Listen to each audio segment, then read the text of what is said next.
গতকালকে ছিল তোমাদের গরিব কাকুর জন্মদিন। তা দুজনে মিলেই চলে গেলাম বাজারে। আর এত ঠান্ডা পড়েছে, দেখো আমাদের কিন্তু বাজার নেওয়া হয়ে গেছে।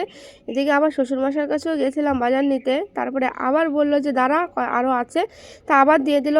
আর কী কী নিয়ে এসেছি পরে দেখাচ্ছি। আর এদিকে কিন্তু বাড়িতে চলে এসেছি, আমি নিজে হাতে আজকে রান্না করব, গরিব কাকুর জন্মদিন বলে কথা। আর আমাকে হেল্প করে দিচ্ছে আমার শাশুড়ি মা, এখন অনেকটাই ভালো আছে। দেখো আমাকে টুকটাক এখন ভালোই হেল্প করে রান্নার। আর তারপর দেখো এদিকে মানে দুটো দুটো বসিয়ে দিয়েছি। আর এই যে মেন হচ্ছে পায়েস, পায়েসটা না হলে কি আর ভালো লাগে বলো তো, জন্মদিন বলে কথা, পায়েসই হচ্ছে মেন, তাই না? যাই হোক, এখানে কিন্তু আমার রান্না কমপ্লিট হয়ে গেছে। আর এই দেখো মাটন কষা করেছি, পায়েস করেছি, তারপরে হচ্ছে কাঁকড়া দিয়ে নতুন আলু দিয়ে কষা করেছি, আর এদিকে কোকিলা মাছের ঝাল করেছি। আর এখানে গরম গরম ভাত।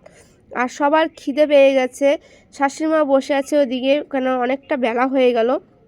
আর তোমাদের গরিব কাকু বাড়ি ছিল না, এখন আসলো, 3টে বেজে গেছে।